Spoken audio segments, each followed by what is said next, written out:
Hey everyone, Austin here again with another quick play. Today it's going to be Ninja Gaiden for the Nintendo Entertainment System. This is a game that pretty much needs no introduction, especially if you've followed my channel for any given amount of time. I've covered this game way too many times on this channel, and honestly, I really shouldn't be doing this video, but I feel like doing another quick play, and I feel like playing some Ninja Gaiden, and so we're gonna play through Ninja Gaiden. This is a game I don't usually need practice on. This series is usually me just kind of jumping in and playing a game without any practice, and I haven't practiced this recently, but it's Ninja Gaiden. I probably play through this game like 15 times a year, like no joke. I go back to this game quite a bit, and, you know, even on this channel, I think I did a live NES Ninja Gaiden Trilogy stream just recently. So, yeah, I play Ninja Gaiden quite a bit, but what we're gonna do here is attempt to go through the whole game. I don't think we're gonna have too many problems here, but I'll try to kind of explain, kind of like my thought process as I go through the game, and just kind of talk about random things as we do so. I'm gonna be skipping the cutscenes and stuff like that. I think I've showed off the cutscenes quite a lot in my channel before, so this will probably be like a 20-minute long playthrough. Nice and short and sweet, and should be a good time. So with that, let's go ahead and just jump into it, and we can just kind of skip through everything and just roll right into stage 1. So for those of you guys that have never played a Ninja Gaiden game before, you basically run to the right, sometimes the left. You can jump, you can attack, and if you get special weapons like this shuriken right here, you can hold up and attack to utilize it. Now, it uses this thing called Ninpo, and that's actually denoted right next to your special icon up top. So that 27 is how much Ninpo I have, and yeah, there are some weapons that are a lot better than others. Like this one right here is called the Spin Slash, or I think in the original manual it's like the Jumpin' Slash or something like that. You basically spin around like crazy and you do a ridiculous amount of damage, and yeah, it's good stuff. If you've never played this game before and you want to try to learn how to play through it, always get the Spin Slash when you can and carry it to the boss fight. The reason for that is you can kill bosses, any boss, in pretty much one hit with it. And so yeah, this is our first boss here. Funny little thing, you actually don't take damage from his sort of his knife, but let's go ahead and use the Spin Slash. Go ahead and just get rid of him instantly. Now there's another mechanic in this game where you can hop up walls. It's actually really cool. You have to hold down the jump button, hop in the other direction with the D-pad, and then immediately push the D-pad back towards the wall, and you'll slowly sort of rappel up the wall. You'll slowly scale the wall. So yeah, on to level 2 now. There are some interesting mechanics in this game that allow you to sort of cut through enemies a little bit faster. One of them is jumping and slashing through enemies. The hitboxes are quite large in this game. And it's one of the things I actually love about the first Ninja Gaiden, is that you can actually, you know, just constantly jump and slash your way through the game. And that's without having the Spin Slash, which I just picked up, ironically. So that's a really tight jump right there. A lot of new players actually fail at that jump for the first time. It's always funny watching new people play this game and see them like jump way too early. This is one of those games where there are a couple of moments where you kind of want to jump Castlevania or Mega Man style. And what I mean by that is jumping when your character's about halfway off the ledge. So you can sort of sit on the ledge, and look at Ryu right here. My character's name is Ryu, by the way. I'm actually more like 3/4 off the edge, and I'm still floating in midair. So you want to utilize that as much as you can. And one other thing I love about this game is just how fast, like, your sword comes out. It's gotta be, I don't even want to guess how many frames it is, but it's insanely fast. And so Ninja Gaiden allows for extremely, like, snappy, responsive, precise gameplay, which is just, it's just still so good. I've actually seen a lot of new players kind of come and play this game, and here I am doing some speedrun tactics. I told myself I wasn't going to do any speedrun strats in this. I did learn most of the speedrun on this game, and I still have the habit of doing some of those speed strats, but I wanted to play it more casually on this playthrough, just to kind of show you what a more normal playthrough looks like. So none of what I'm doing right here is special. I've got this the jump and slash, or the Spin Slash weapon, like I mentioned already. And again, you want to try to carry that to the boss fight. But The spin slash, it appears along with every other item in this game. They all appear at the exact same spots every time you play. So as you play through this game and you repeat the stages and you go through them again and again, you'll sort of start to get an idea of where ideal items are. You know, there are health refills, there's like an item right here that actually stops time for a few seconds, so knowing where stuff like that is actually really handy. Oop, another speed strat right there. I'm gonna actually just pretend I didn't do that. I'll kind of show you how to get this weapon later on. You actually want this weapon for the boss fight in this level. Otherwise the boss fight just takes a lot longer. So yeah, this is, I guess you can call it like the fire wheel or something like that. Throws up these 3 fire wheels at a sort of diagonal angle. Very, very useful weapon, and especially useful on this boss fight coming up here. We got these bazooka guys. If you sit too long, they start firing, but you'll notice that they fire pretty much at the same rate every time. So they're pretty easy to avoid. You know, just wait, jump, and then move in and swipe them. Ooh, that was bad. Yeah, I got screwed by bad hit detection there. So sometimes, you know, the hit detection is weird. Like, you can jump and slash and take advantage of massive hitboxes like that. But other times, like, you'll swipe enemies, your sword will just go right through them. And you'll just end up taking a hit. And what happened there is that bird was flying behind me. Ninja Gaiden is infamous, not just this one, but the whole series is infamous for its birds. Alright, so there's another fire wheel right there, so I basically come down here to get the fire wheel, which again, like I said, I'm going to use on this boss fight. But yeah, whenever you mention Ninja Gaiden, the first thing that comes to mind from people that have played it a lot is birds. So, you gotta learn where the birds are too. You don't gotta learn just where the power-ups are, but you also have to know where the enemy spawns are, in particular the birds, like this one right here. That is one of the most infamous ones. A lot of people, when they first play this game, they'll jump in, get hit by the bird, and fall to their death. So this guy shoots projectiles across the screen. You can just duck and attack them if you want. You can kind of just take your time, swipe. It's not too difficult, and then use the fire wheel. Just sort of time your attack. All 3 bits of fire will hit the boss and basically do 3 blocks of health. And so, yeah, that's why you want the fire wheel for that boss. And there's no way to take the spin slash to that boss. You actually have to fight that boss normally. You want to jump early here to get rid of this machine gun guy. Otherwise, that's another troll moment where, you know, you'll jump in, get hit by him, and then you'll fall to your doom. Alright, so I've got the spin slash. One other neat little trick you can do with the spin slash is hold down and attack in the air, and then you won't actually use it. I'm going to actually skip it. I'm going to go ahead and grab this.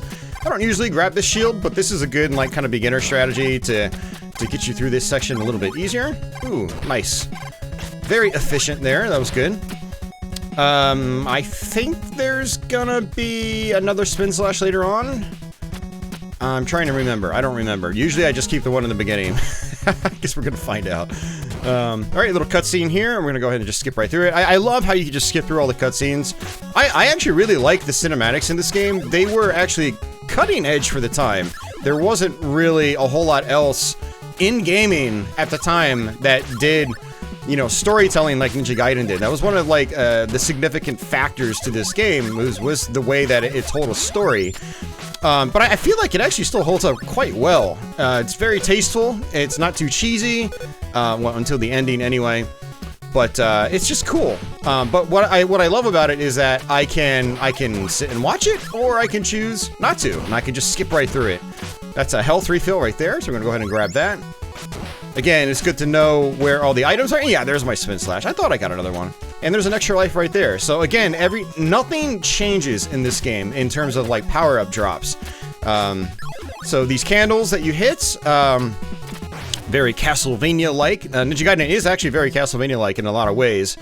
But again, none of the power-up drops change. So, you know, as you play through this game again and again, you'll start to pick up where, like, the good drops are. The valuable ones, like that spin slash, and some ninpo, like right here. This is, I think, 10 ninpo. The blue ones are 5. Something I didn't explain just yet. But alright, we're actually making really good progress. We're already halfway through the game, if not more. Like I said, this is, you know, probably just gonna be like a 20-minute long playthrough, if that. Maybe even shorter, actually. I know as far as speedrunning, it could be down to, I think the world record right now is like 11 and a half or something like that. It's pretty crazy how fast you can go through this game. So, all right. Gotta watch out for these jump kick guys. They can be a little frustrating when you first play the game. Now, I am doing some things that, you know, some newer players probably would not do, like, you know, kind of jumping off the wall and just swiping normally, which again, oh, why did I do that? I was being cocky. Jumping off the wall, holding down an attack to use my regular sword instead of my spin slash. So that is definitely a little more advanced gameplay, but it's like second nature for me because I've played this game so much over the years. So this is going to make this boss a lot harder, which is actually kind of cool. Normally you just hit this guy in the left with the spin slash, and then you just kill him instantly. Now there is a trick in this game that you can do where if you press down an attack in the air repeatedly, like, you have to press down an attack, let go, then down an attack, let go, then down an attack, let go. You're basically just pressing down attack, like, and letting go, and just constantly pressing them together. And you'll attack really fast, like this. So, very good to know. But that's, again, more of an advanced strategy. But, again, because I've learned the speedrun route in this game, which involves the, that attack, it's kind of hard for me to get out of that muscle memory. But yeah, so that boss is actually kind of interesting because again, it's two characters bouncing around the room. Only one of them will actually, you know, take damage. Or I should say, only one of them will deplete health from the boss's health bar, which is just directly underneath my health bar. You can technically destroy the other enemy, but then he'll just spawn right back in. So you only want to go for the one that actually will do damage to the boss's health bar, and that's the one that starts off on the left. So you always want to, you know, watch the one from the left, and then just kind of like, you know, watch it as it bounces around the arena. Assuming you don't kill it instantly with the spin slash. I am kind of glad I actually died there, so I could actually show you kind of how to do the boss normally. There's got to be a health refill right here. Now, one thing I love about Ninja Gaiden is that, like, okay, I've got the intended route right here, which is to bounce up here, take this platform, yada, yada, yada. But if I come down here, I can scale up this wall manually. I love that flexibility. I'm gonna go ahead and just jump over this guy. I love that flexibility in this game, and it's one of the reasons I love coming back to this game and why it's so much fun. Is they're you know, a lot of the levels in this game are relatively simplistic when you think about it, but with the fact that you can just scale up walls, you have a lot of flexibility on how to traverse those simplistic, you know, areas and levels and whatnot. Like I'll show you an example coming up here shortly. Another neat little trick you can do in this game is called damage boosting. You basically just bounce off enemies and you'll get boosted higher, and you can take some shortcuts that way. That carries on over into Ninja Gaiden 2. Unfortunately, not so much in Ninja Gaiden 3, but here's another damage boost right there. That's actually a speed strat in case you need health, but it's this part right here. And, okay. So, originally back in the day, what we would do is we would drop down, hang onto that left wall, and then hop over. But newer strategies have shown I can just do that. So again, it's all about that flexibility, and it's super fun. Ah, man, I love this game. I'm so glad I'm playing it right now, actually. But yeah, it's just, oh man, it's great. I love it. So, alright, we're gonna go ahead and just kind of take things slow here. We've got the spin slash. I'm probably not gonna keep it, actually. I'm probably gonna end up getting a different weapon. Just to, again, show you kind of how to get through the level normally. If you have the spin slash, it's great to keep it. But we've got these rocket ninjas. Rocket Pack ninjas. They probably some of the most irritating enemies in the game. They throw constant shurikens at you, and they can be very, very difficult to deal with. So I'm gonna go ahead and just use my spin slash here, and I'm gonna go ahead and wait. And there's gonna be, I guess, a cat. And I'm gonna come over here. I want to say there's an extra life. Let's see. Let's see if my memory is correct. Yep. Nice little jingle there. It's a very satisfying jingle. And this is gonna be a fire shield. So I'm gonna go ahead and use this for the next section. And notice that I picked it up as it hit the ground, because this is a timed power-up. I want it to last as long as possible. I want it to at least go through those two bazooka guys. And then I wait on that platform there and let the machine gunner get as close to the platform as he can. And and then I try to just jump over him.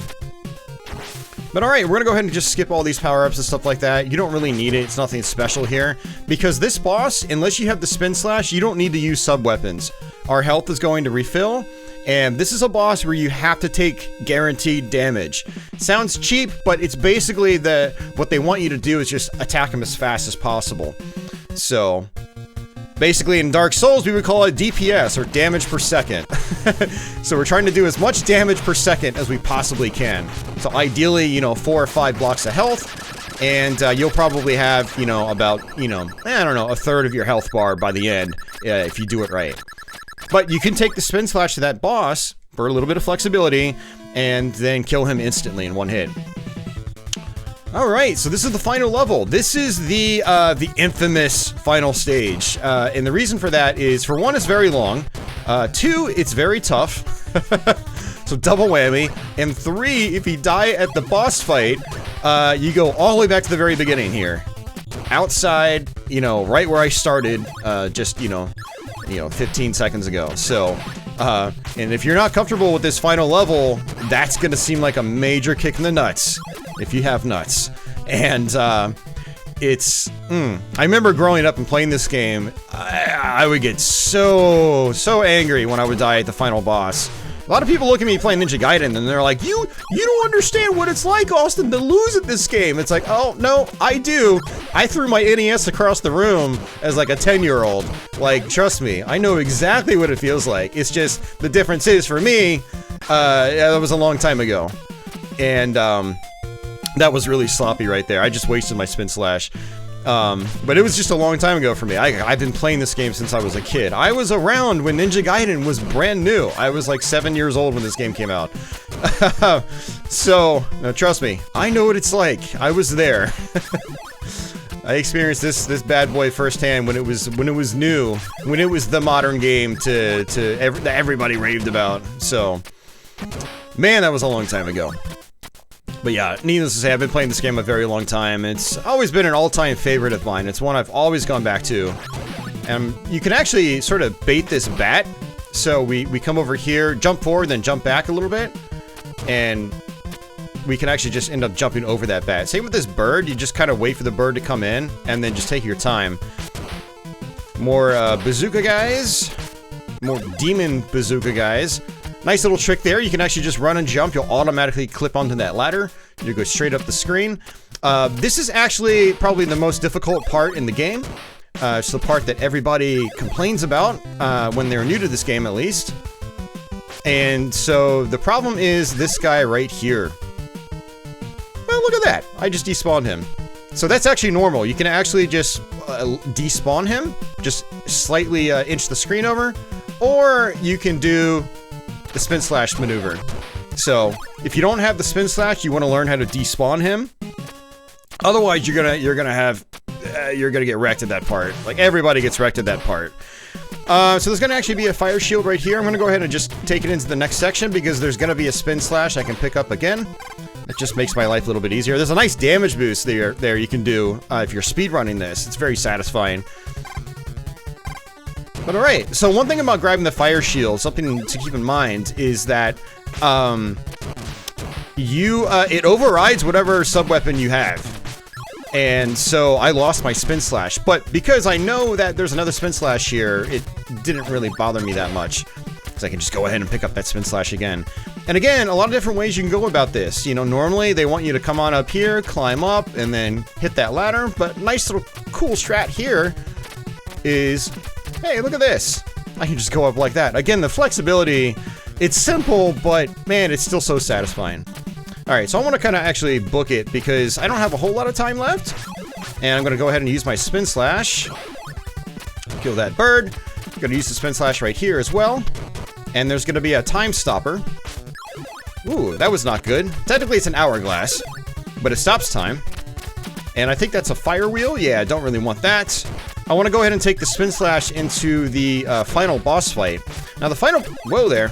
Now the final boss fight is, it's actually 3 phases. There's actually 3 different forms. It's going to be a health refill right there. Another stopwatch, or not stopwatch, but hourglass. Now cool little speedrun strategy. If you have a lot of health, just hold right. hold right. Guaranteed. You always go through. You take like 2 hits, so if you have a big health bar, you're good. Your health actually refills when you get into this final boss room. So that's why you can literally just hold right, tank some hits, and then you're good to go. So we're gonna go ahead and attack this guy.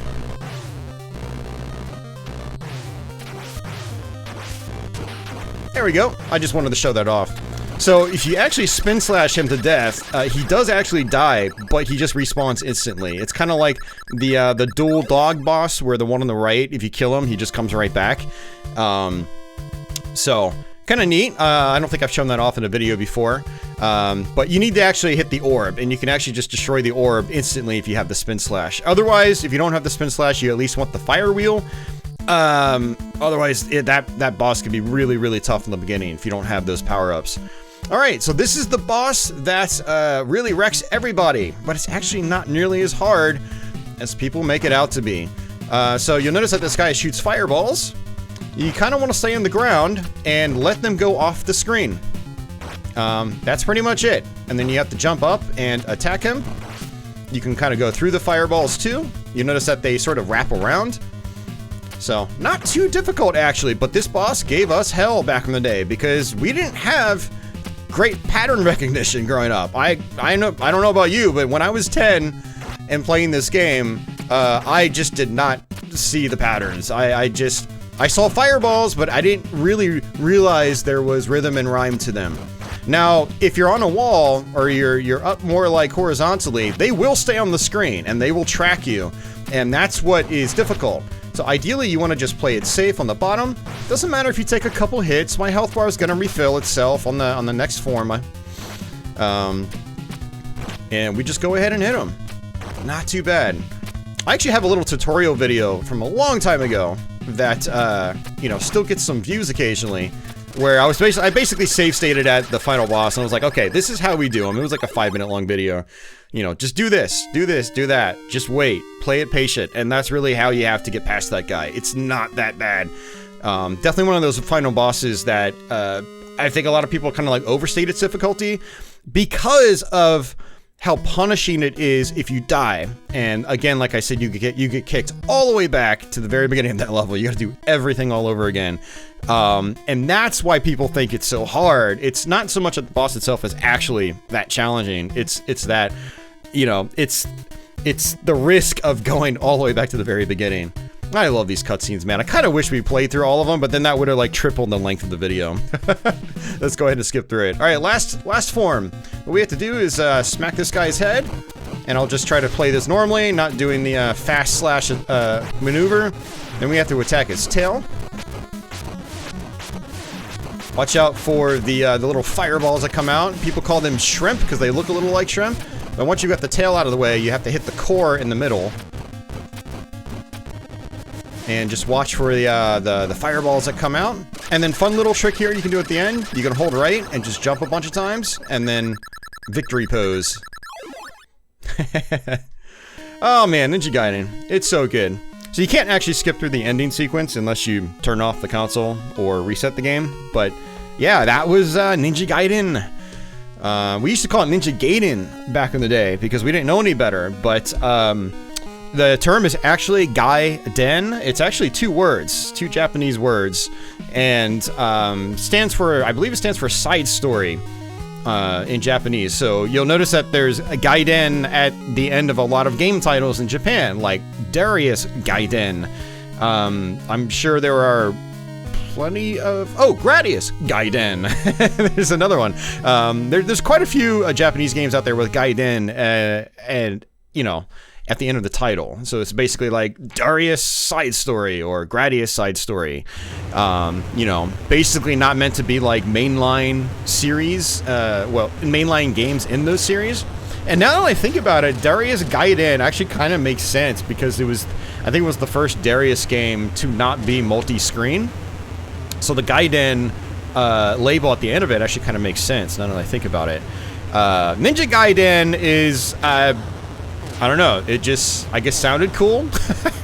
Because this and the arcade game, they were basically the first games in this franchise. There wasn't anything before this, as far as I'm aware, so it is interesting they used Gaiden in this title, but I guess just Ninja by itself wouldn't have sound nearly as cool.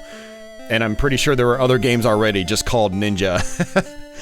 So, man, I'm going on a tangent here, but yeah, that is Ninja Gaiden, guys, or Gaiden, if you want to say it like a 1989 kid. But yeah, this is such a good game. The ending sequence here in particular looks kind of dated, I will say. It looks like early to mid 80s, like Japanese anime or animation. So it's kind of interesting. Ninja Gaiden 2, the cutscene style was very different on the characters. Your main character on the right, Ryu, he was actually made to look a lot younger in Ninja Gaiden 2 as well. He looks very different from how he looks in this game. I do wish that they kind of like kept the the same kind of art style for the main characters. That way there was like consistency in how they looked from game to game to game. You know, these are story-driven games, and so if you let the stories play out, you do see their faces and stuff like that. So it is a little jarring when you play Ninja Gaiden 2 and you're like, hey, that's not the Ryu I remember from Ninja Gaiden 1, or at least Ninja Gaiden 1's ending. Actually, Ninja Gaiden 2 Ryu, I think, looks a little more like the intro Ryu in this game, where he's like reading his father's letter. But it doesn't look anything like the ending Ryu from this game, so it's just kind of interesting to think about.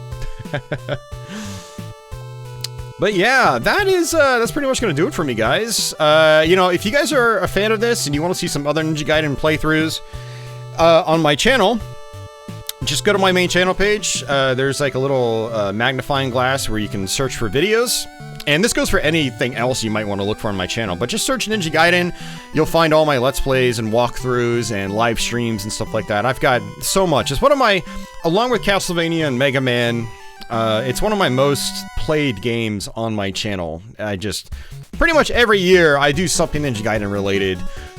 Usually multiple times a year, I do something Ninja Gaiden related. I think I did an actual proper Let's Play walkthrough last year, which has actual editing and pop-up boxes and an intro and outro and stuff like that. So, you know, feel free to check that out too.